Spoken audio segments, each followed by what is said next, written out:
어떠한 의미인가를 기억하고 하나님 앞에 나와 마음과 뜻과 정성 다하여 예배하시는 여러분 모두를 주님의 이름으로 환영하고 축복합니다. 이번 주 토요일부터 영화부 성경학교가 시작되어집니다.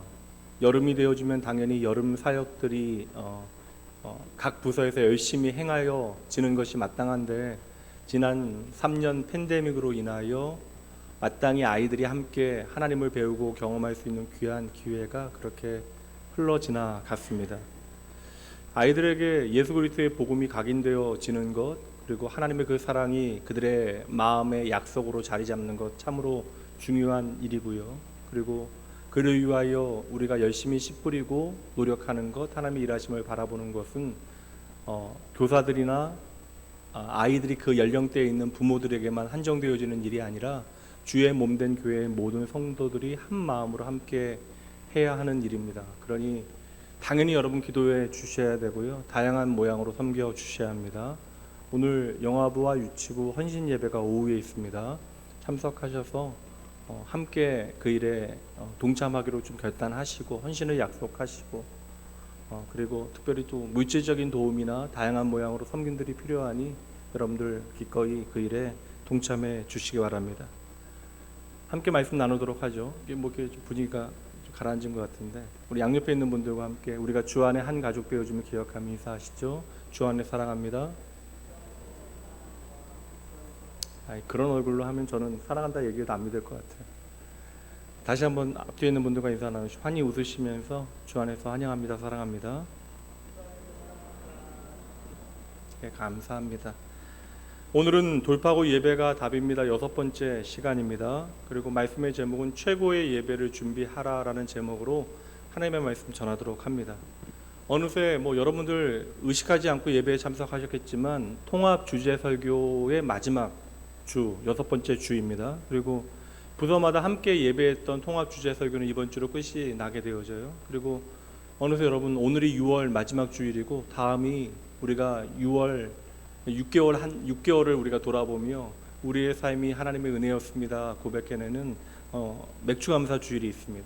그래서 맥주감사 주일 우리가 함께 예배한 후에 작년부에서는 7월 한 달간은 예배의 몇 가지 더 중요한 주제들을 좀 살펴보려고 해요. 그렇게 예배에 대한 몇 가지 주제를 더 살핀 다음에 이제 8월부터 새로운 주제를 가지고 말씀 나누도록 하겠습니다.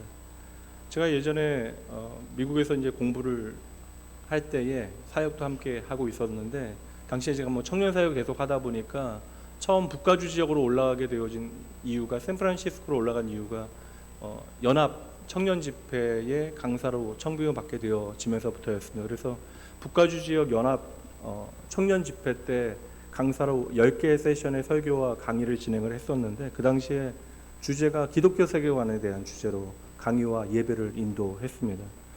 근데 제가 4번째 강의를 마치고 오전 강의를 마치고 점심을 먹는데, 사실 전 제일 힘든 게 청년들하고 같이 하는 믿음의 공동체 안에 청년들하고 함께 어우러지는 게 너무나 편하고 즐겁고 좋은데, 아무래도 좀 낯을 좀 가려서 말씀을 전하거나 가르치는 일은 즐거운데 함께 식사를 하거나 그런 게 조금 어려움이 있어요. 그런데 저도 낯을 가리는데 한 청년이 또 한국말도 좀 어려운 교포인 친구가 이제 4번의 강의 세션을 들은 다음에 궁금증이 생겼나 봐. 그래서 일부러 저에게 이제 식사를 가지고 와서 함께 앉아서 식사를 하면서 이제 저에게 질문을 하는 겁니다. 나름 가지고 있는 질문을 선뜻 낯선 목회자와 나누어 준 것인데, 정말 열심히 살았대요. 그렇게 이제 좋은 지역의 좋은 학교에서 공학을 공부했던 친구였는데, 그 친구가 성공하기 위해서 내가 지금까지 열심히 노력했고 또 내가 이렇게 성공하는 것이 하나님의 영광을 위하여 반드시 내가 이루어내야 하는 일이라고 생각을 했는데, 내가 그리스도인으로 세상의 성공에 대하여 어떠한 태도를 가져야 되는지에 대해서 저에게 질문을 했습니다. 말씀드린 바와 같이 기독교적 가치에 대한 것이, 그 세계관에 대한 것이 강의였기 때문에 제가 그 친구에게 던졌던 좀 대답이 지금도 어느 정도 기억이 나요. 저는 그리스도인은 예수를 믿는다라고 하는 고백을 확실하게 가지고 있는 것이고, 예수를 믿는다라고 하는 것은 세상 가운데 성공해야만 한다라고 하는 생각으로부터 구원받는 것이다 라고 설명을 했어요. 조금 이해가 안 되는 얼굴이길래 이제 6번의 강의 세션에서 이것을 함께 공부할 터이니까 함께 좀 고민을 해보자라는 이야기를 했습니다. 여러분, 예수 믿는 사람들만 성공해야 된다는 생각하는 거 아니잖아요. 예수 믿는 사람이나 믿지 않는 사람이나 누구나 이 세상 가운데 나름 내가 세운 목적 이상의 성공을 거두기를 원합니다. 그리고 성도들의 기도 제목에 보면 구체적인 그런 어떤 성공에 대한 열망들이 담겨져 있는 많은 기도 제목이 있어요. 물론 그 모든 것을 하나님께서 은혜로 돌보셔야 하지만 내가 이러한 것들을 이루어내기 원합니다라고 하는 기도의 제목들이 많이 담겨져 있거든요. 삶에 대한 어떠한 투지와 열심을 제가 부정하려고 하는 의도 전혀 없습니다. 도리어 여러분, 내 삶이 참으로 소중하다, 생의 가치가 있다라고 하는 것은 그 생에 있어서 열심을 다해본 사람, 투지를 다해본 사람, 의지를 다해본 사람의 삶 가운데 더욱더 깊어지는 것입니다. 하지만 여러분, 분명한 사실은요, 저와 여러분이 이제 예수 그리스도를 만나 세상과 다른 삶을 살아간다라고 하는 분명한 확신이 있다면 내가 세상 가운데 성공해야만 한다라는 생각 때문에 이 땅에서의 성공과 비교할 수 없이 소중한 우리만 소유할 수 있는 그것을 잃어버리면 안 된다는 거예요. 그러니까 세상 사람들은 세상에서 성공하는 것이 나의 행복의 비결이라고 생각을 하는데 우리의 삶에 있어서 행복의 가장 중요한 비결은 이 땅에서 성공이 아니라는 것이죠. 예수님의 복음은요, 저와 여러분을 이 땅에서 성공하게 만드는 수단이 되어지는 것이 아닙니다. 도리어 예수님의 복음은 저와 여러분으로 하여금 세상과는 다른 가치를 가지고 살아가게 만드는 힘이 되는 거예요.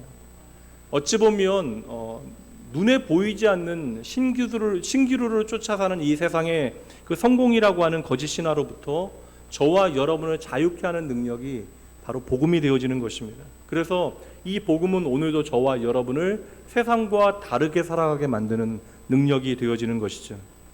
오늘 복음이 우리 안에 하는 일이 무엇입니까? 저와 여러분이 예수 그리스도의 복음 때문에 하나님의 자녀 되어졌는데 그 복음은 오늘 우리에게 무엇을 보여주고 있어요? 예수 그리스도의 복음은 우리가 진정 사랑하여야 하는 대상이 무엇인지, 그리고 오늘 우리가 진정으로 몰두해야 되는 대상이 무엇인지를 발견하게 해주는 거예요. 그 복음은 오늘 우리가 무엇에 우리의 시선을 고정하며 살아가야 하는가를 발견하게 해주는 것이기에 신앙생활은 복음을 통하여 우리의 삶에 내가 진정으로 사랑해야만 하는 대상을 붙들게 되어질 때 비로소 출발하는 것입니다. 생각보다 많은 사람들이 내가 예수를 믿는다 이야기하지만 그냥 그 출발선 위에 그대로 서 있는 사람들이 많다라는 것이에요. 다시 제게 이 땅에서 예수 그리스도를 믿는 사람으로 성공하는 것이 무엇인가에 대해서 물었던 청년의 질문으로 돌아갑니다. 제가 말씀드린 답은 예수 믿는 사람은 성공으로부터 구원받는다라고 말씀을 드렸어요. 쉽게 말씀드리면 예수 믿으면 우리가 이 땅 가운데 잘 먹고 잘 사는 거 중요해요. 그러나 예수 믿으면 이 땅에서 잘 먹고 잘 사는 것이 결코 우리의 전부가 되어져서는 안 된다는 것입니다. 이게 목적이 되어지면 안 된다는 거예요. 저와 여러분은 이제 예수 그리스도 안에서 영원한 생명을 이미 누리고 있으면 믿으십니까? 다시 한번 질문 드릴게요. 저와 여러분 예수 그리스도 안에서 내가 이제 영원한 생명을 누리고 있으면 믿으십니까? 그렇다면 여러분 예수 안에서 인생 70년, 80년, 100년 또 모르죠. 120년 살고 싶으신 분도 계실 수 있으니까 그 120년을 뛰어넘어 우리는 비교할 수 없는 영원이라고 하는 시간을 이제는 살아내고 있는 것이에요. 그러니 우리가 예수를 믿고 이 땅을 살아갈 그때에 한번 따라해 보시죠. 예수 믿는 사람은 성공의 가치를 바꿔야 합니다. 다시 한번요. 예수 믿는 사람은 성공의 가치를 바꿔야 합니다.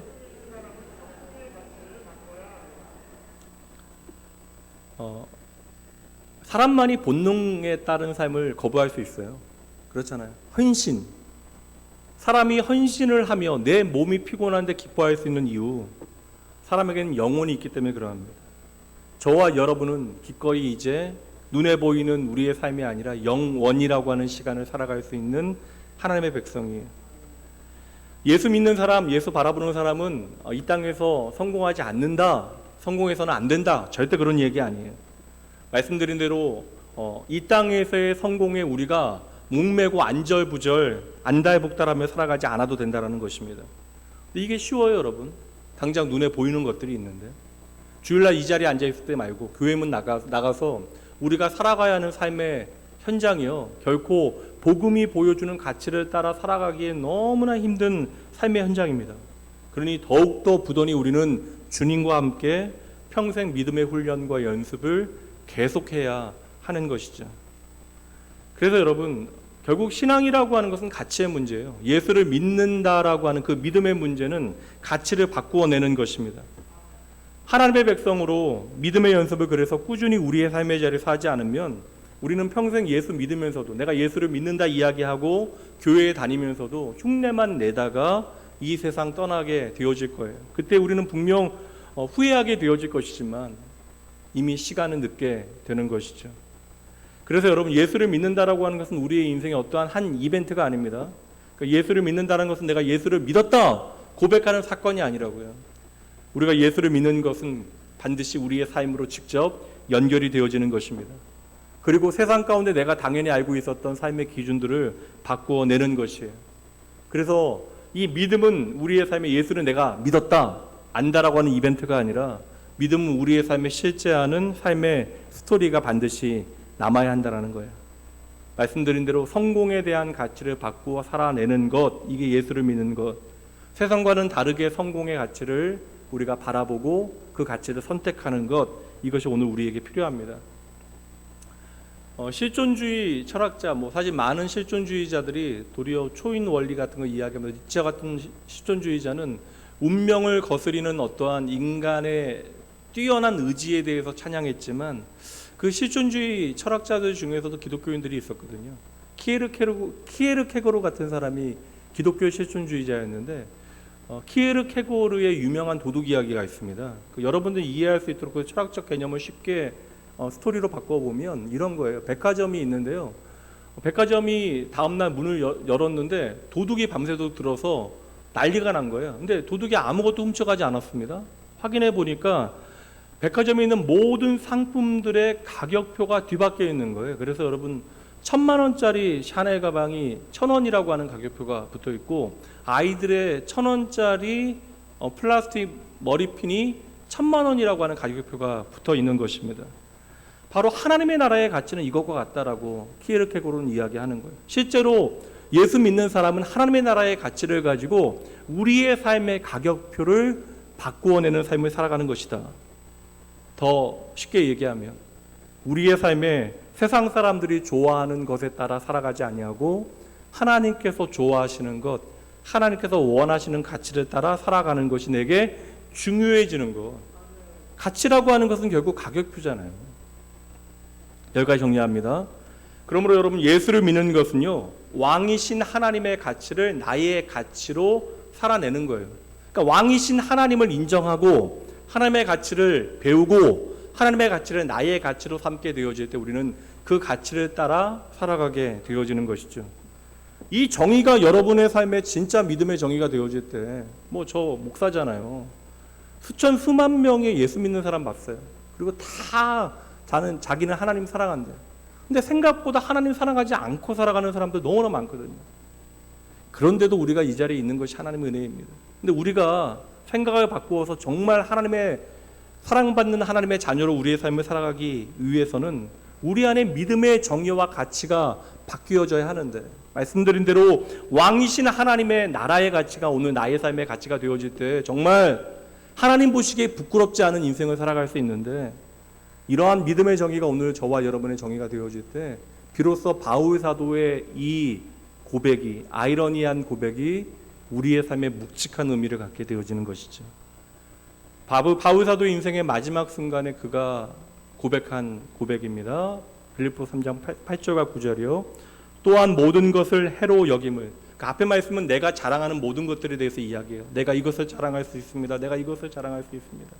내가 자랑할 수 있는 이 모든 것이 도리어 나에게 해로 여길 수 있는 것은, 나에게 유익이 되어지지 않는다라고 내가 생각할 수 있는 것은 내 주 그리스도 예수를 아는 지식이 가장 고상하기 때문입니다. 내가 그를 위하여 모든 것을 잃어버리고 배설물로 여김은 그리스도를 얻고 그 안에서 발견되게 하려 함입니다.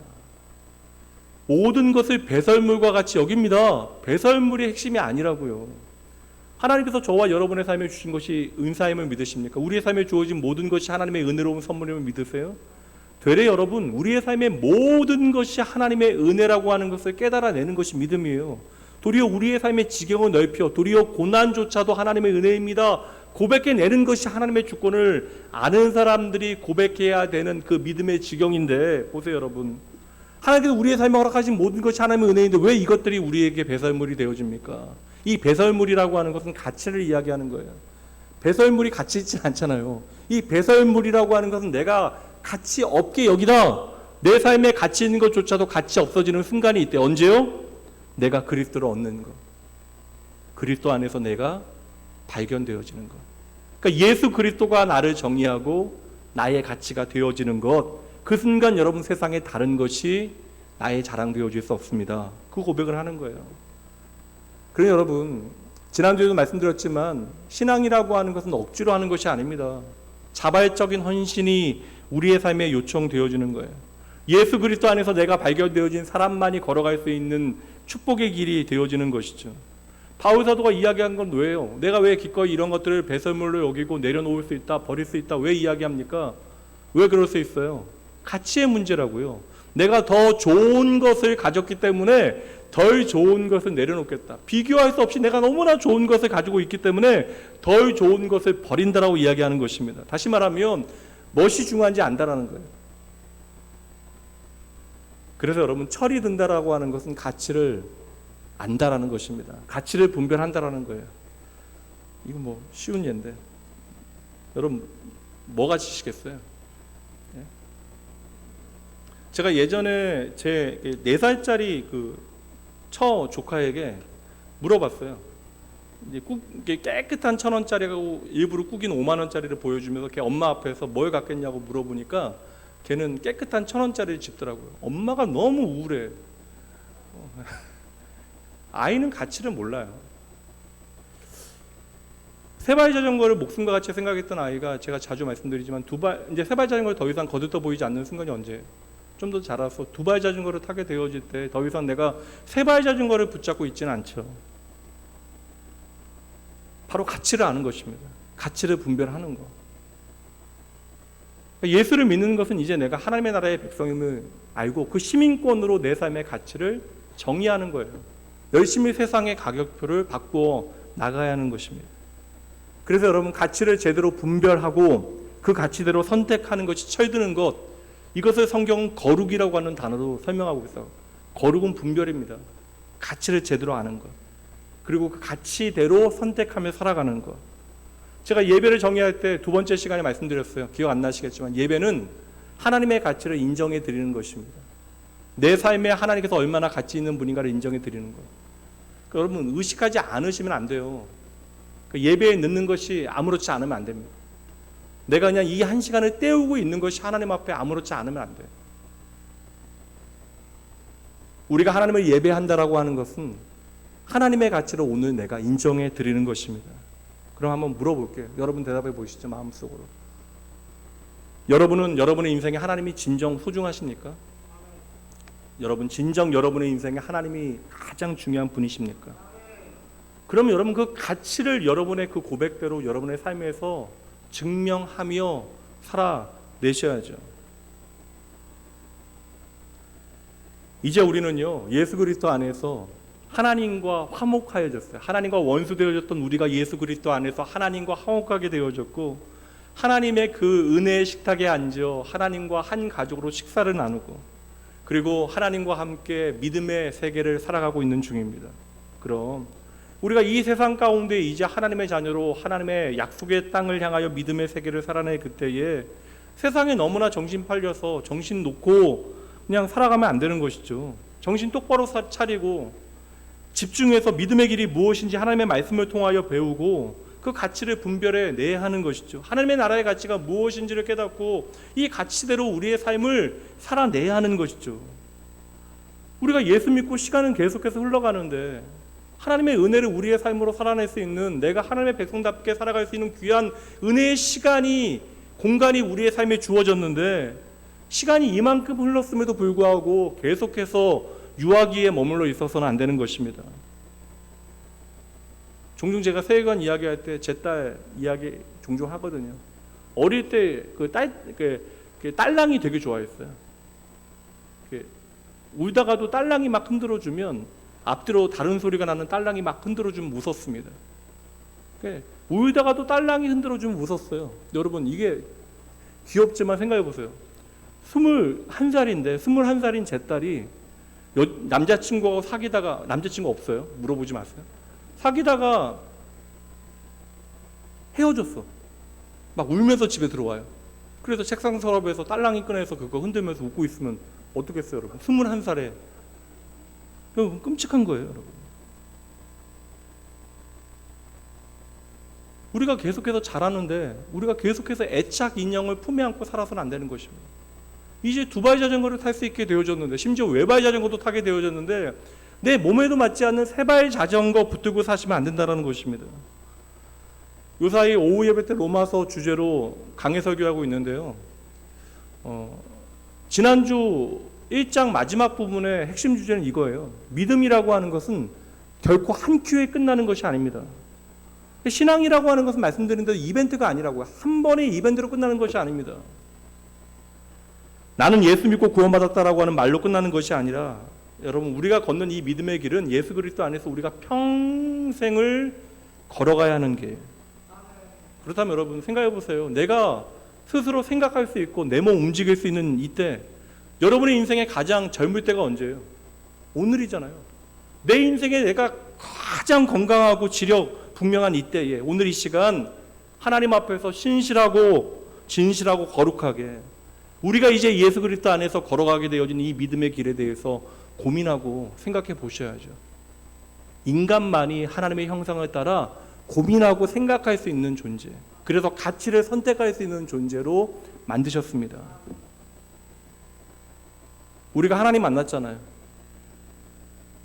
우리의 일상 가운데 하나님의 임재, 모세와 같이 그 하나님의 임재 가운데 I am who I am, 나는 스스로 있는 자다. 그 하나님 만나서 그 하나님의 거룩하심 앞에서 내 신발을 벗었다고요. 이제 어떻게 할까요, 여러분? 하나님 만났으면 이제는 다시 신발 신고 신발끈 단단히 묶고 하나님 따라 걸어가는 것이 우리가 살아가는 삶의 이야기가 되어줘야 하는 것입니다. 예배 잘 드리셔야 돼요. 이게 좀 극단적인 이야기로 이야기하자면, 예배 잘 안 드리는 것은 하나님을 인정하지 않는 것입니다. 더 아픈 이야기로 하면 하나님 무시하는 일이 되어지는 것이죠. 하나님이 없다 이야기하는 것보다 내가 하나님을 믿는다 이야기하면서 하나님의 가치를 인정하지 않는 것이 더욱더 큰 문제가 되어지는 거예요. 그러니까 이론적인 무신론보다 이러한 실천적인 무신론이 훨씬 더 무서운 것입니다. 주일학교 아이들이 교회 오면 재미없다고, 졸립다고, 선생님 싫다고, 그게 오늘 우리의 이야기라고. 우리가 그것을 은혜라고 하는 단어로 바꾸는 것 뿐이에요. 이제는 고상하게. 설교가 지루하다, 분위기가 딱딱하다, 찬양이 너무 어렵다, 교회 사람들이 싫다. 설교가 종종 좀 길다라고 하는, 은혜롭다고 하시는 분들이 많으시지만, 길다라고 제가 말씀드릴게요. 아무리 길어도 여러분 2시간 안에 끝납니다. 잘 보면 주일학교 아이들이나 오늘 저와 여러분이나 별반 다를 게 없다고요. 예배의 주인은 하나님이시면 믿으십니까? 예배는 내가 주인 되어지는 시간이 아니에요. 그렇잖아요. 적어도 우리가 예수를 믿는다는 고백 가운데 하나님이 주인 되심을 믿고 우리가 이 자리에 함께 모여 있는 거예요. 그래서 우리가 막상 받는 게 더 많지만 예배 드린다라고 이야기하는 거예요. 드린다라는 고백은 하나님이 주인이십니다. 근데 우리가 이 예배는 하나님께서 주인이십니다. 애들은 그 고백 못해요. 근데 저와 여러분 한다고요. 근데 막상 이렇게 고백을 하면서도, 그렇다게 고백해내도 어느새 우리의 마음 안에서, 우리의 가치 안에서 예배의 주인은 누가 돼요? 내가 되어지는 것이죠. 그러니까 하나님보다, 그러니까 내 상황, 내 기분, 내 감정, 내 계획, 내 컨디션, 내 마음이 훨씬 더 중요한 거예요. 오늘 이제 6주간에 끝나고 이제 가족들하고 함께 마지막 이제 예배에 대한 여러분 점검을 하실 터인데, 여러분의 예배를 말씀을 통해 좀 점검해 보시고 구체적인 예배 계획을 세우셔야 돼요. 내가 실천할 수 있는 예배 실천 계획, 액션 플랜. 뭐 시작은 여러분 예배 늦지 않는 거, 빠지지 않는 거, 예배를 선택하는 거. 여러분 예배가 변해야, 여러분의 예배가 변해야 여러분의 인생이 변합니다. 그리고 하나님의 나라를 우리가 제대로 살아가기 위해서는 반드시 하나님이 예배하는 예배의 자리에 있으셔야 돼요. 그리고 예배의 지경을 이 공적 예배로부터 확대해서 우리의 삶의 예배로 여러분 반드시 그 지경을 넓혀내셔야 하는 것입니다. 그래서 오늘 예배 마치고는 여러분 꼭 함께 이 예배 액션 플랜에 대해서도 한번 생각해 보세요.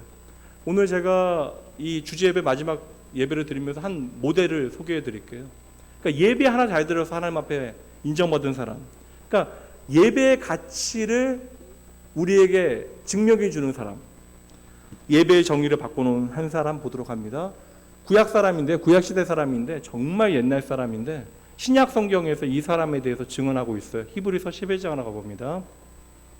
믿음으로 아벨은 가인보다 더 나은 제사를 하나님께 드림으로 의로운 자라 하시는 증거를 얻었나니 하나님은 그 예물에 대하여 증언하심이라. 그가 죽었으나 그 믿음으로서 오히려 말하느니라. 아멘. 이 말씀 정말 멋진 말씀인데 여러분 다시 한번 읽어드릴게요. 여러분 감동을 워낙 안 하시니까 제가 다시 한번 읽어드릴게요. 믿음으로 아벨은 가인보다 더 나은 제사를 하나님께 드림으로 의로운 자라 하시는 증거를 얻었나니 하나님은 그 예물에 대하여 증언하심이라. 하나님께서 나의 예배를 증언해 주신대요. 그 다음 그가 죽었으나 그 믿음으로서 오히려 말하느니라. 아멘. 오늘 저와 여러분에게 예배의 가치와 정의를 다시 설명해 주고 있는 사람이 바로 믿음의 선배인 아벨입니다. 그러니까 예배 잘 드려서 하나님 앞에 인정받았던 사람, 그리고 하나님 앞에 예배 잘 드려서 믿음의 사람으로 인정받았던 아벨에 대하여 성경이 표현해요. 충격적인 표현을 합니다. 믿음으로 아벨은 가인보다 더 나은 제사를 드렸다. 저만 또 충격받아요. 더 나은 예배를 드렸다는 것이잖아요. 이게 여러분 오늘 우리의 예배의 변화, 그 터닝 포인트의 가능성을 열어주는 말씀이에요. 깨달으셔야 돼요. 아, 그렇구나. 우리가 더 나은 예배를 드릴 수 있구나. 오늘 나보다 내일 나는 더 나은 예배를, 하나님께서 인정하시는 더 좋은 예배를 드릴 수 있구나. 이게 여러분 이 말씀이에요. 게다가 마지막 말씀 얼마나 우리의 감정을 막 울려요. 우리의 가슴을 울리는 하나님의 평가 있잖아요. 뭐라고 하나님께서 평가하십니까? 뭐라고 하나님께서 인정하세요? 그는 죽었지만, 그는 더 이상 이 세상에 존재하지 않지만 그는 그 믿음으로 오늘도 말하고 있다. 그 믿음이 여전히 살아 오늘도 일하고 있다. 도대체 아벨은 어떠한 예배를 드렸기에 죽어서도 끝나지 않고 오늘 이 시간 2022년을 살아내고 있는 저와 여러분에게 믿음의 예배에 대해서 증언할 수 있을까? 이것이 오늘 저와 여러분의 질문이어야 합니다. 그럼 이제 히브리서 11장의 평가를 봤으니까 그럼 아벨이 드렸던 예배의 현장을 한번 가보도록 할게요. 창세기 4장입니다. 인류가 하나님 앞에 최초의 예배를 드리는 광경이 기록되어 있어요. 다시 보도록 하죠. 1절부터 제가 7절까지 읽을 터이니 여러분 잘 따라오세요.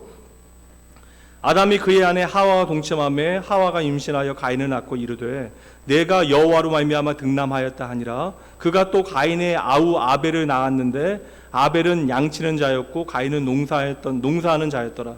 세월이 지난 후에 가인은 땅의 소산으로 제물을 삼아 여호와께 드렸고 아벨은 자기도 양의 첫 새끼와 그 기름으로 드렸더니 여호와께서 아벨과 그의 제물은 받으셨으나 가인과 그의 제물은 받지 아니하신지라. 가인이 몹시 분하여 안색이 변하니 여호와께서 가인에게 이르시되 내가 분하여 함이 어찌 됨이며 안식이 변함은 어찌 됨이냐. 여기까지만요. 사실 이 말씀에 담겨져 있는 가인을 향하신 하나님의 마음, 그러니까 예배를 제대로 드리지 못한 가인을 향하신 하나님의 마음도 좀 살피고 싶지만 오늘 시간도 없고 오늘 핵심은 아벨이 얼마나 나은 예배를, 멋진 예배를 드렸는가, 여기에 우리가 좀 주목을 해야 되니까 이 현장이 정말 중요한 역사의 현장입니다. 이미 이 말씀 여러분 많이 들어서 알고 있잖아. 예배에 대해서 들을 때마다 이 말씀 우리가 많이 살피고 있는데 그럼 여러분 이 말씀 들을 때마다 무엇을 배우셨습니까? 이 말씀을 통해서 여러분 안에 오늘 새기고 있는 어떠한 진리가 있냐고요. 무엇보다 성경 자체가 오늘 이 사건에 대해서 뭐라고 증언하고 있는지, 설명하고 있는지를 우리가 집중해서 볼게요. 먼저 아벨의 제사가 어떠한 제사였을까? 아벨의 제사와 가인의 제사가 비교되고 있으니까 아벨의 제사와 가인의 제사가 어떠한 제사였을까? 그리고 왜 아벨의 제사는 받아들여졌고 가인의 제사는 거절되어졌을까? 성경의 증언을 따라가 봅니다. 성경이 보여주고 있는 객관적인 정보는 분명해요. 가인은 뭐 하는 사람이에요? 함께 가시죠. 가인은 뭐 하는 사람이에요? 농사 짓는 사람. 아벨은 뭐 합니까? 양치는 사람. 그러니까 형은 지금 농업에 종사하는 것이고요. 동생은 축산업에 지금 종사하는 중입니다. 여기까지 이상이 없죠.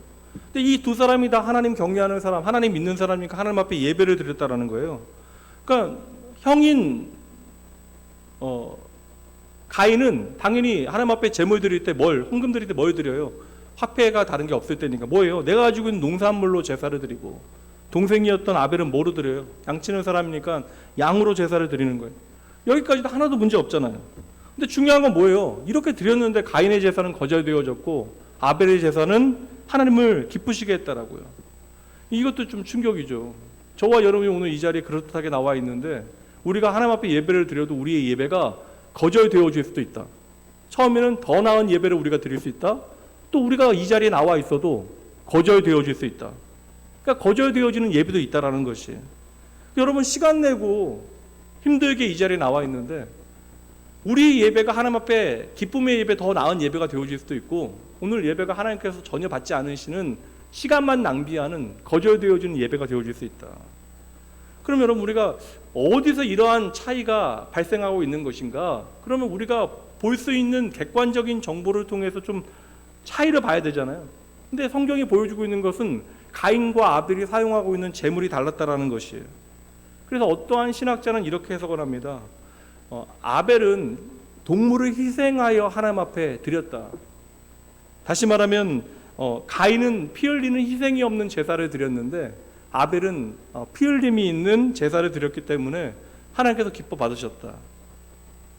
그럼 이거 농사를 하면 안 되죠. 가인도 양쳐야죠.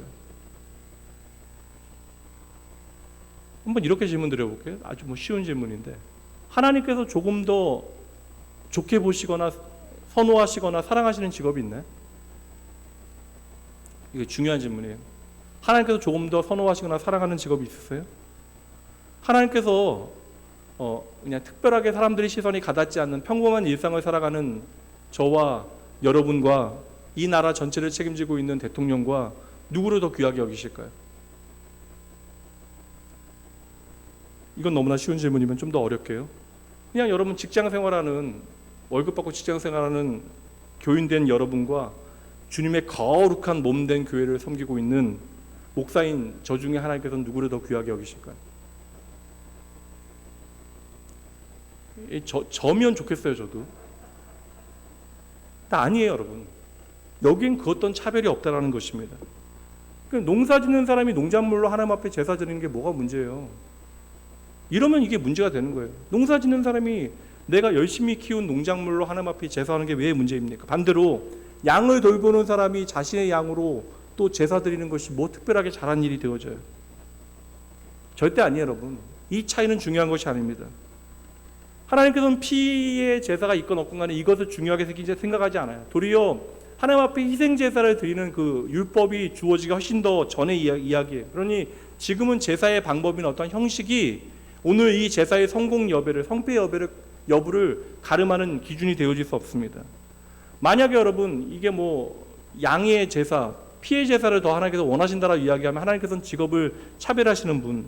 그럼 여러분 오늘 우리가 이렇게 중요하게 생각하는 자유시장 경제의 기초가 되어지는 직업 소명설. 사실 이게 어떻게 보면 자유시장 경제라고 하는 것은 우리 기독교적 가치에서는 노동에 대한 가치와 이 직업 소명설로부터 시작되어지는 것인데 이게 부정되는 거잖아요. 모든 직업은 하나님께로부터 주어지는 것이다. 그렇다면 여러분, 가인과 아벨의 제사에서 재물이 문제가 되는 것은 분명 다르긴 하지만 문제가 되는 것은 아닌 것에 대해서 이미 우리가 살펴봤어요. 여기까지는 의심의 여지가 없습니다. 그럼 우리가 다른 정보를 좀 찾아봐야죠. 3절 말씀 다시 한번 보도록 합니다. 3절요. 세월이 지난 후에 가인은 땅의 소산으로 제물을 삼아 여호와께 드렸고, 여기서 우리가 놓치지 말아야 되는 중요한 표현은 처음에 나오는 세월이 지난 후에, 이거 우리가 놓치게 되어지면 이 예배의 성격이 무엇인지를 이해할 수 없습니다. 우리가 세월이 지난 후에를 이렇게 한글로만 읽게 되어지면 어느 정도 좀 물리적인 시간이 지나갔다라고 읽게 되어지잖아요. 그런데 이 히브리어의 원래 의미는요, 특정한 때가 지난 후에라고 하는 의미가 됩니다. 그러니까 특정한 시간이 지났다라는 거예요. 그러니까 바로 그 특정한 때는 어떠한 때냐면 목자에게는요, 가을까지 들에서 양을 치는 시기가 지났다. 그러니까 들에서 양을 치는 시기가 지났다는 거예요. 농부에게는 한 해의 농사가 끝난 다음에 가을 거지가 끝났다라는 거예요. 그러니까 막연히 이 말씀은 시간이 지났다라는 것을 우리에게 보여주는 것이 아니라 농사의 절기가 끝났다, 수확이 끝났다, 아니면 들에서 양치는 계절이 끝났다라고 하는 의미입니다. 그러면 여러분 어떠한 때가 된 거예요? 이제 한 해를 돌아봐야 되는 시기가 되어진 거예요. 바로 하나님 앞에 내 삶을 돌아보며 감사의 절기를 지켜야 하는 때, 오늘로 이야기하면 추수감사 절기와 같은 때를 지금 지나고 있는 것입니다. 그러니까 내 삶을 하나님 안에서 점검해 보고 내 삶에 함께 하셨던 하나님에 대한 감사를 표현해야 되는 때가 되어졌다라는 거예요. 그럼 이제 의미가 조금 더 분명해지는 것 같아요. 하나님께서 가인의 제사를 거부하시고 거절하시고 아벨의 제사를 기뻐 받으신 이유는 재물 때문이 아니라 뭐 때문이에요? 재물을 드리는 사람의 마음, 재물을 드리는, 예배를 드리는 사람의 마음, 태도에 있었다. 여기에 결론을 내릴 수 있게 되어지는 것이죠.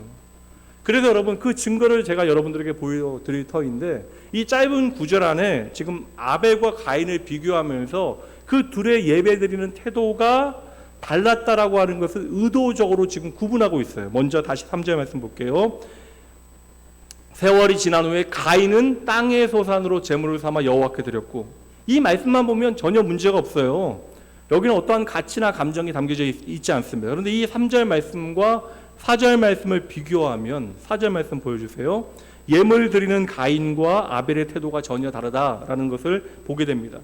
그러니까 가인은 땅의 소산으로 제물을 드렸다. 근데 4절에서 뭐라고 이야기해요? 아벨은 자기도 땅의 첫 새끼와 그 기름으로 드렸다.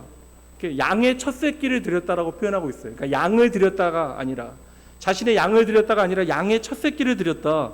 첫 새끼는 뭐, 첫 새끼 하니까 가치대로 들으시는 거예요, 여러분은.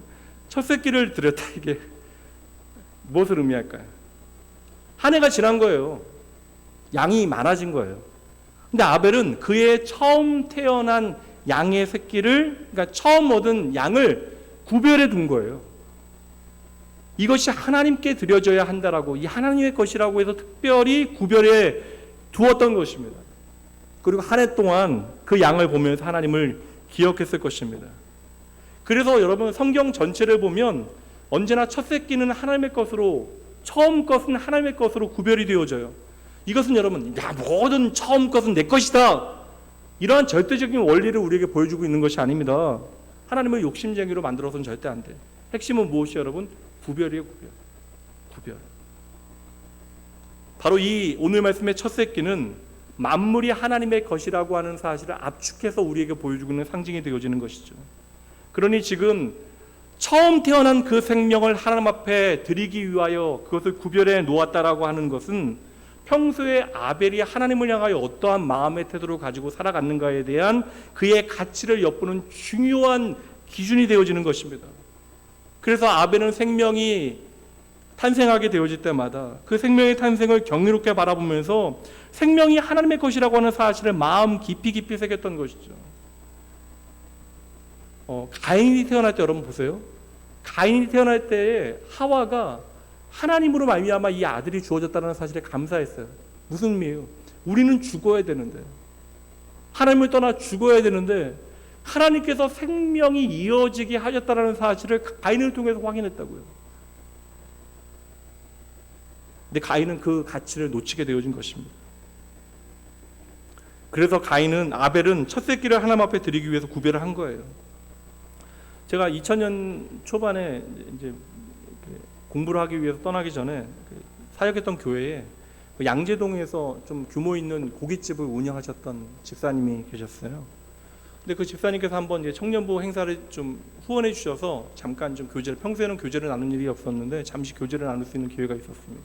근데 집사님께서 이제 이런저런 얘기를 하시면서 자기가 얼마나 예전에 좀 방탕하게 살았는지, 막 살았는지, 뭐 이런저런 얘기, 항상 뭐 그런 얘기 하시니까 다들 잘 듣고 있었는데, 그분이 이제 가게 운영에 대한 이야기 하시면서 2000년 초반이었거든요. 근데 뭐 지금은 대부분이 카드로 계산하고 정산하니까, 근데 그 당시에 이제 무조건 현금이 들어오면 그 현금을 제일 먼저 구별해서 모아놨다가 하루 매상을 정산한 다음에 다음날 아침이 되면 그 11조 금액을 은행에 가서 깨끗한 신권으로 바꾸는 것으로 일을 시작하셨대요. 그러니까 그 30일 내내.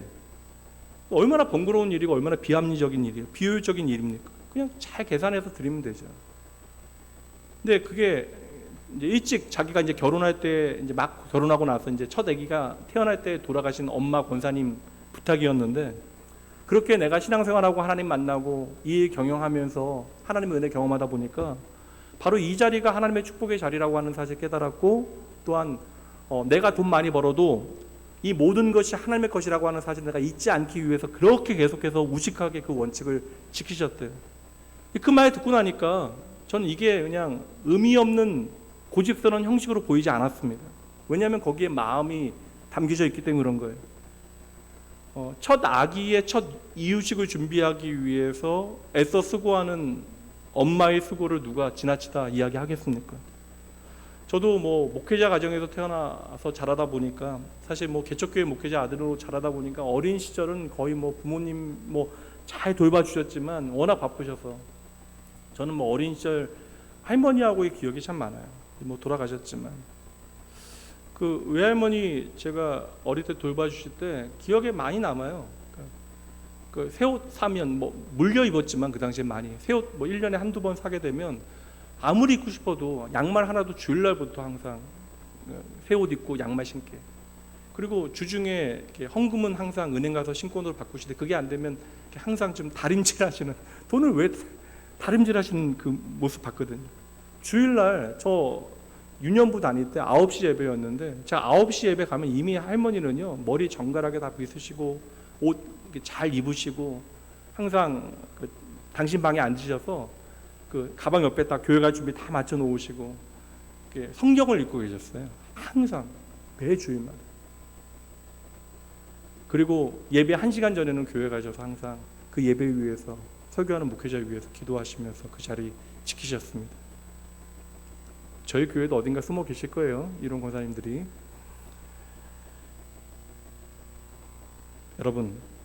여러분의 삶에 하나님 예배할 때 내가 하나님께만 고백할 수 있는 아벨의 첫 새끼, 하나님께만 나의 고백을 담아낼 수 있는 그런 신앙의 상징이 있으십니까? 날마다 하나님의 은혜를 기억하게 만드는, 나의 생명이 하나님의 것이라고 하는 사실을 인정하게 만드는 그 무엇인가가 여러분의 삶에 있냐고요. 말씀드린 대로 예배하는 법이 정해지지 않았던 시대, 오늘도 마찬가지예요. 예수 그리스도 안에서 이제 우리가 어떻게 예배해야 하는 형식이 중요한 것이 아니라, 우리의 예배 가운데 중요한 것은 우리의 마음의 중심이 되어지는 시대를 우리는 살아가고 있는 것입니다. 그래서 성경 전체는요 언제나 이 마음의 문제를 중요하게 다루고 있어요. 하나님께서 오늘 말씀하시는 그 예배에 대한 판단의 유일한 근거는, 기준은 바로 우리의 마음 중심이 되어지는 것입니다. 그러니 오늘 아벨이 양의 첫 새끼를 하나님 앞에 드렸다라고 하는 것은 단순히 어떠한 예배의 형식을 우리에게 보여주고 있는 것이 아니라, 아벨의 삶의 방식이 무엇이었는가를 엿볼 수 있는 하나의 창문이 되어지는 것이죠. 흠없는 어린 양을 잘 구별하여 보호하는 것을 통하여 내가 하나님 앞에 그렇게 거룩하게 살아가야 한다는 사실을 아벨은 잊지 않았을 것입니다. 아주 옛 어른들이 아이들을 혼낼 때, 젊은 세대들을 야단할 때 흔히 하시던 말씀이 뭐예요? 하나를 알면 열을 안다. 사실 그 얘기 좀 억울한 이야기처럼 들려지지만 의미가 무엇이에요? 무심코 하게 되어지는 행동 하나가 그 사람의 삶의 가치를, 생활의 가치를 무엇인지를 들여다보게 되어진다, 들여보여준다라는 의미잖아요. 보통 이제 남자들이, 여자들이 이제 성인이 돼서도 자기 이름 넣어서 부르는 거 별로 안 좋아하거든요. 자기 이름 막 넣어서, 예를 들면 뭐 승길이는요 지금 배가 고픈데요, 승길이는요 지금 화가 나는데, 그런 거 좀 싫어하거든요. 근데 이름 부르는 게 뭐 대단하다고요? 뭐 잘못도 아니잖아요. 항상 어떠한 일 앞에 자기 이름을 먼저 부르는 태도는 어찌 보면 지나친 자기애를 보여주고 있는 증거가 되어지는 것이죠. 언제나 내가 더 중요한 거예요. 내가 어떻게 느끼고 내가 어떻게 바라보는가. 그러니 오늘 아벨의 그 예배 태도만으로도 우리는 그 사람의 삶의 태도가 어떠한지를 엿본 것처럼 확연하게 볼 수 있는 것입니다. 그러니까 여러분은 어떠하세요? 아벨의 마음 중심을 살필 수 있는 증거가 하나 더 있어요. 4절 말씀 다시 보시죠. 아벨은 자기도 양의 첫 새끼와 또 무엇을 드렸다고요? 그 기름으로 드렸다. 그러니까 아벨의 마음을 볼 수 있는 것은 그 첫 새끼뿐만, 양의 첫 새끼뿐만 아니라 뭐가 더 있어요? 기름이요, 기름. 근데 이 기름을 드렸다라고 하는 이 구조도 설명이 좀 필요한데, 히브리어로 기름을 드렸다라고 하는 것은 가장 좋은 것을 드렸다라고 하는 최상급의 표현입니다. 그러니까 최상급의 표현이 되어져요. 그러니까 아벨에게 하나님을 향한 예배와 하나님을 향한 최선의 고백은요, 언제나 나의 일상이었다. 더 쉽게 말씀드릴게요. 따라해 보시죠. 예배가 삶의 중심이었다. 그러니까 여러분의 삶에서 예배가 얼마나 중요한가를 증명해 내셔야 돼요. 오늘날 우리가 코로나 이 팬데믹 상황을 지나가면서 무엇을 확인해요? 내가 하나님 참으로 사랑했는지 알았는데 사랑하지 못한다. 그냥 우리가 막연하게 습관처럼 예배를 잘 지켜왔는데 예배 드리지 않아도 내가 별로 문제가 없다라는 걸 확인한 거예요. 그러니까 예배를 안 드리는 것이 우리의 삶에 크게 문제가 되어지지 않는 시대를 우리가 살아가게 되어진 것입니다. 결국 우리가 무엇을 위해서 예배에 왔는가를 놓쳐버리게 되어진 것이죠. 성경은 그렇게 처음이요, 성경에 기록된 이 첫 인류의 예배를 통하여 가치를 따지고 있는 거예요. 오늘 가인과 아벨의 예배를 비교하고 있잖아요. 마찬가지로 오늘 이 아벨의 예배와 여러분의 예배를 비교해 보시면 되는 것입니다.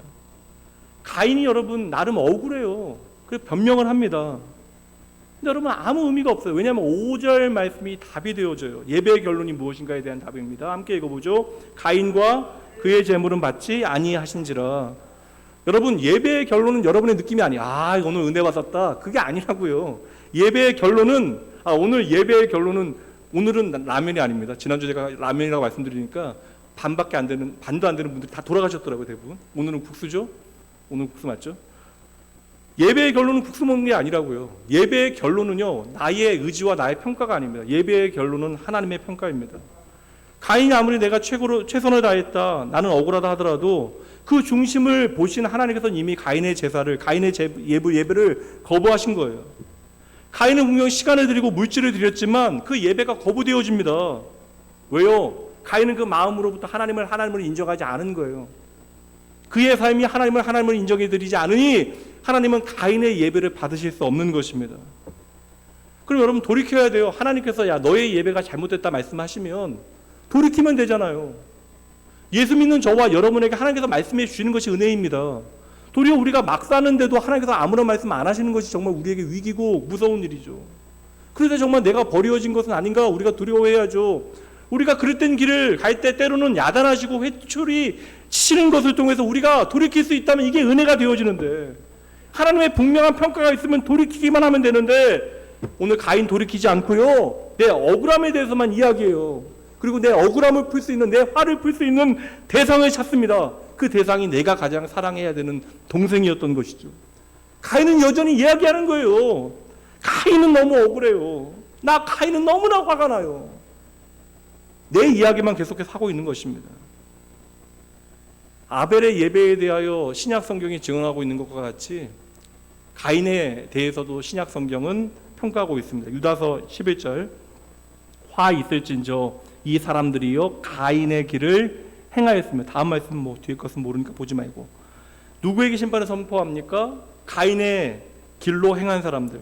가인의 길로 행했다라는 것은 가인의 삶의 가치를 가지고 살아갔던 사람들, 가인의 삶의 이야기를 가지고 살아갔던, 자신이 주인 되어 살아갔던 사람들. 한 구절 더 볼게요. 요한일서 3장 12절.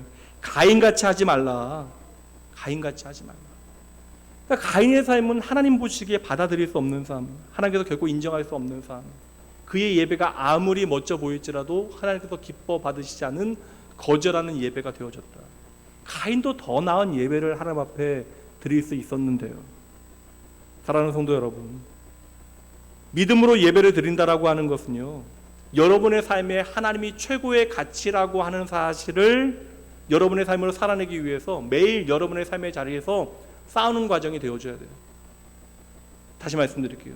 믿음으로 예배드린다라는 것은 여러분의 일상 가운데 하나님이 진정 내 삶의 최고의 가치라고 하는 사실을 증명해내기 위해서 부단히 여러분의 일상 가운데 싸우는 과정이 있어야 한다는 것입니다. 그래서 여러분 분별하셔야 되고 선택하셔야 합니다. 가치를 살아내셔야 하는 것이에요. 지난주에도 제가 내내 말씀드렸어요. 내 마음이 하나님을 향하였으면 여러분 뭐도 향해야 돼요. 내 마음이 하나님을 향하였으면 내 몸도 하나님을 향해야 되는 것입니다. 내 마음으로 하나님이 예배하면 내 몸으로도 하나님이 예배해야 되는 것이에요.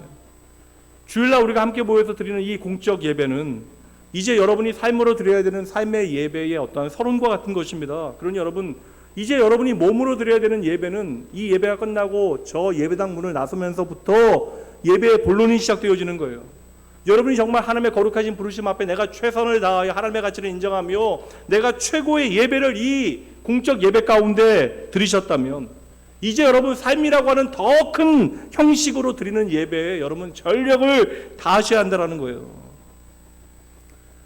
저는 사실 좀 그래서 우리 권사님들 뭐 뵐 때나 길에서 나 할머니 뵙거나 그러면, 할머니도 좀 나이 많은 할머니들 뵙거나 그러면 좀 그런 게 있어요. 좀 이렇게 할머니에 대한. 그래서 마지막에 할머니 좀 이렇게 좀 치매로 고생하시다가 요양병원에 세상 떠나실 때 마지막 할머니 손잡고 이렇게 두 가지 정말 잘 사셨다고, 그거 또 자주 찾아가지 못한 것에 대해서, 이게 사실 그래요. 그렇게 사랑하는데도 이게 참 이게 그래요. 근데 저는 확신합니다. 할머니 나중에 이제 보게 될 터인데, 이제 우리 할머니 하나님 나라에서 더 이상 다림질 하실 필요 없잖아요. 우리 외할머니보다 제가 그러니까 할머니만큼 예배 잘 드리셨던 분 별로 없는 것 같거든요. 매일매일 가게에서 이 일터가 하나님의 일하심의 증거라고 하는 사실을 내가 매일매일 버는 돈을 통하여 확인했던 그 고깃집 집사님보다 수천 년이 지나서도 예배는 이렇게 드리는 것이다라고 생명으로 증명해내고 있는 아벨보다, 여러분 믿으세요, 우리는 이제 예수 그리스도 안에서 더 나은 예배를 드릴 수 있습니다. 이렇게 바꿔볼게요. 여러분 더 나은 예배를 드리셔야 돼요.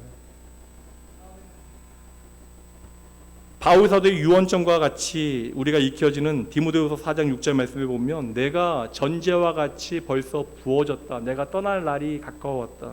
그러니까 나의 평생의 삶을 하나님 앞에서 정의할 때 전제, 제사예요. 예배라고 하는 단어를 사용하고 있다라는 거예요. 내 삶이 온통 하나님 앞에 예배하는 삶이었다. 이것은 오늘 우리가 뿌리 뽑아야 되는 예배에 대한 오류가 무엇인지, 우리가 바꿔야 되는 가치가 무엇인지에 대해서 분명히 보여주는 거예요. 여러분 주일날 이 예배면 땡 하시면 안 돼요. 우리의 삶 전체가 하나님의 것입니다. 그러니까 세상 나가면 세상 일이고 교회 안에 들어오면 하나님의 일이다, 그렇게 하는 것 자체가 말이 안 됩니다. 이게 아벨로부터 가인 때로부터 지금까지 계속되어지는 세속적 이혼론의 이분법적인 사고예요. 비신앙적인 가치입니다. 모든 것이 하나님의 것이에요. 우리가 해야 되는 것은 우리의 삶의 모든 것이 하나님의 것이라는 것을 인정해내는 일입니다. 지난주 우리가 사마리아 여인을 통해서 배우셨잖아요. 버려졌던 그 여인, 예수님과의 만남을 통해서. 참된 예배는 어디서 드리는 것이 중요한 것이 아니에요. 형식을 갖춘 이 공적 예배 가운데 우리가 하나님을 함께 찬양하고 예배할 수 있는 것 참으로 감사한 일입니다. 근데 여러분 우리가 이렇게 함께 모여서 공동체 예배를 다 드린다면, 이제 우리가 이 예배당을 나가서 우리의 삶의 예배, 우리의 몸의 예배, 우리의 생활 예배를 드려야 돼요. 참된 예배자의 도리는요, 이 공적 예배와 삶의 예배를 모두 다 소중하게 드리는 거예요. 여기에 가인과 아벨의 예배에 대한 하나님의 엇갈린 평가의 비밀이 숨어 있는 것입니다. 다시 로마서 12장 1절 함께 읽어봅니다. 시작.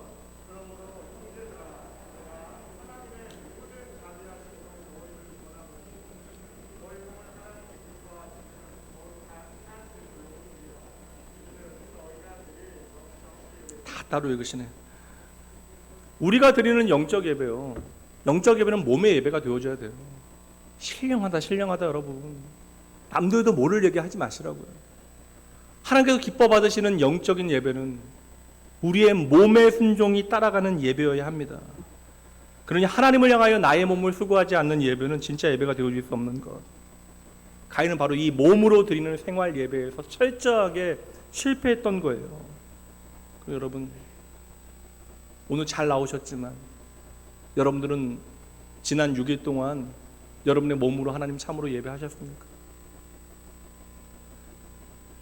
여러분 몸으로 참으로 하나님을 예배하기 위해서는 우리가 하나님 의식해야 돼요. 그러니까 거짓말 안 하는 법 알려드릴까요? 예수 믿어도 거짓말하는 사람 많거든요. 거짓말 안 하려면 하나님 의식해야 돼요. 하나님께서 나의 모든 말을 듣고 계신다. 세상 모든 사람들이 나의 거짓말에 속아줄 때 우리가 어떤 쾌감을 느낄지 모르겠지만, 하나님께서 나의 모든 것을 다 아신다는 사실을 정확하게 알게 되면 거짓말할 수 없습니다.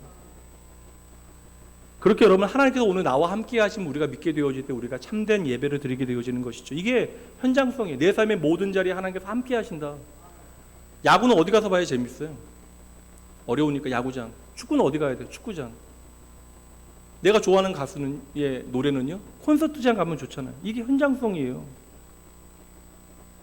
우리의 삶의 모든 자리가 하나님께서 함께 하시는 현장이 되어질 때 우리의 예배는 진정 하나님께서 받으실 만한 진짜 예배가 되어지는 거예요. 이 현장성을 우리가 경외라고 이야기하는 거예요. Here and now, 지금 여기에서 나와 함께 하신 하나님을 보는 것이 참된 예배가 되어지는 것입니다. 그래서 여러분, 오늘 이 자리에 모여서 함께 하나님 참으로 예배하셨다면, 이 예배의 서론에 성공하셨다면 예배의 본론에도 여러분 성공하셔야 합니다. 예배 잘 들으셔야 돼요. 말씀 마치도록 하겠습니다. 아벨의 예배의 성공은요, 예배의 가치가 무엇인지를 정확하게 알고 있는 거예요. 하나님이 내 삶에 어떠한 가치 있는 분인가를 정확하게 알고 있기 때문에 그에 대한 진정성 어린 태도를 가지고 하나님을 예배했던 것이죠. 하나님께서 오늘도 여러분에게 점검하시는 것은 이거예요. 하나님의 예배 체크리스트의 첫 번째 위치에는 바로 여러분의 마음이 진짜인가를 하나님께서는 확인해 보실 것입니다. 이거 제대로 우리가 이 자리에서 하나님 앞에 예배해야 우리의 몸으로 드리는 삶의 현장이 담기는 예배, 이 예배도 우리가 함께 우리의 삶의 자리에서 하나님 앞에 온전히 드릴 수 있게 되어지는 거예요. 이번 한 주 여러분 좀 결단하시죠. 내 예배가 어떠했는가 좀 점검해 보시고, 우리가 평생 하나님 섬기며 예배하며 살아가야 되는데 구체적으로 내가 어떻게 나의 예배를 좀 변화해야 할 것인지, 내가 어떻게 나의 마음을 하나님 앞에 드려야 할 것인지 구체적인 좀 실천 계획들, 액션 플랜을 좀 정해 보시기 바랍니다. 지금까지 여러분 좀 숙제 안 하셨어도 이 숙제는 좀 잘 하셔야 돼요. 그래야 여러분 예배가 여러분의 삶에 능력이 되어지고, 이 예배가 여러분의 삶의 변화의 시작, 여러분의 평생을 복되게 하는 하나님의 일하심의 증거가 되어질 것입니다. 부디 여러분이 드리는 모든 예배가 허공호이치는 허탄한 그러한 이야기가 아니라 하나님의 마음을 참으로 기쁘시게 하는 하나님의 마음에 담겨지는 예배 되어지길, 그리하여 여러분의 평생에 하나님을 예배하는 기쁨과 그 예배의 축복을 풍성히 누리시는 여러분 모두가 되어지시길 주님의 이름으로 축복합니다. 이 시간 우리가 믿음의 고백으로 함께 찬양하도록 합니다. 그분은 완전하십니다. 그러므로 우리가 오늘도 변함없이 하나님을 예배할 수 있습니다.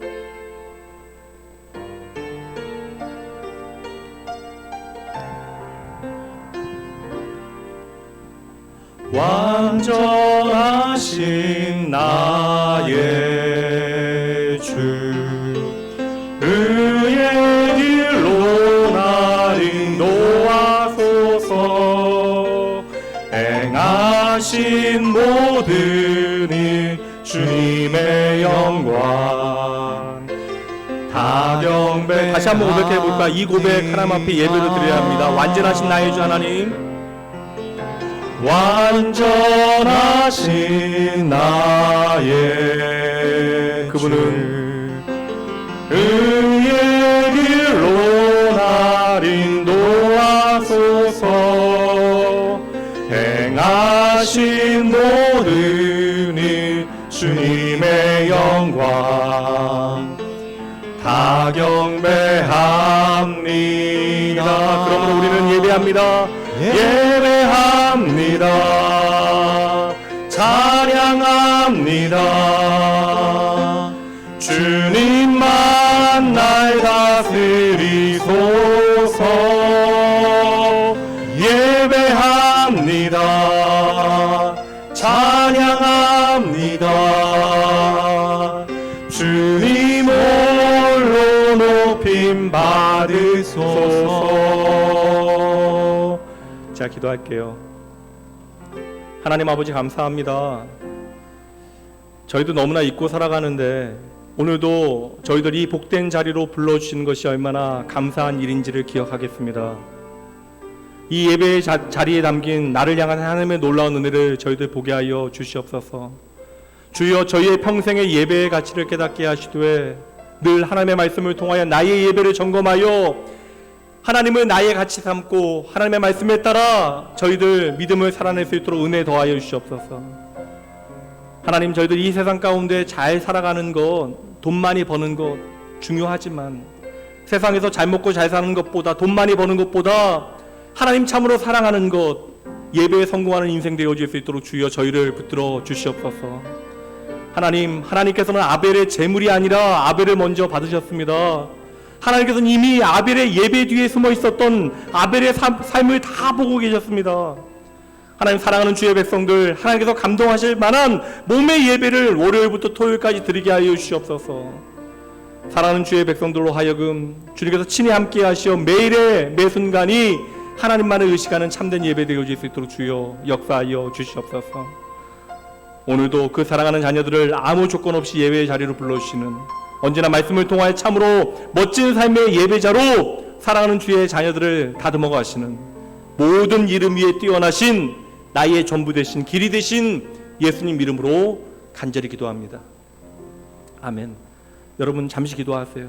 이제 여러분의 결단과 다짐을 담아내셔야 합니다. 귀한 시간 내셔서 여러분 이 자리에 나와서 하나님 예배하시잖아요. 진정 여러분은 참으로 하나님을 예배하십니까? 여러분들은 진정 내 마음의 전부를 하나님 앞에 드리고 계세요?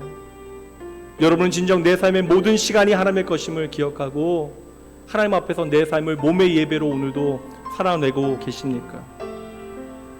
그냥 허탄한 말의 고백에 만족하지 마시고요, 하나님께서는 구별된 삶과 함께 드려지는 우리의 예배를 기뻐 받으심을 기억하고 언제나 하나님 예배하는 일에 나의 마음과 생각을 집중하는, 그래야 나의 삶 전체가 하나님을 향한 우리의 공동체적 예배에 담겨지는 귀한 우리의 예배가 되어질 수 있도록 이 시간 잠시 하나님 앞에 결단하며 약속하며 기도하며 나아갑니다. 잠시만 기도하죠.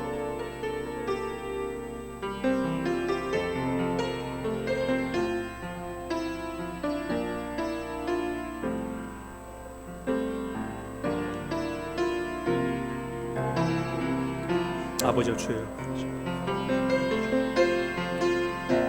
아버지 주여, 아버지 함께 하시옵소서. 하나님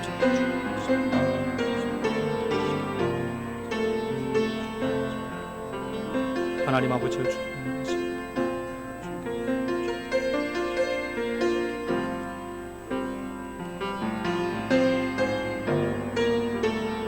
이 시간 여러분의 모든 정직한 결단의 고백과 드려진 헌금 위에 제가 기도한 다음 축도함으로 오늘 예배 마치도록 합니다. 나의 인생의 가장 중요한 소중한 나의 전부 되신 하나님, 나의 전부 되신 하나님 아버지 한 분만을 믿고 이 시간 그 믿음의 소망에 그 사랑에 합당한 삶의 고백을 주님께 돌려드립니다. 내가 참으로 사랑하는 물질 하나님 앞에 돌려드리며 내가 진정 사랑하고 싶은 분이, 의지하고 싶은 분이 하나님이심을 이 시간 마음껏 고백해냅니다. 사랑하는 주의 자녀들의 고백을 기뻐 받아주시고 이들의 삶을 인도하여 주시옵소서.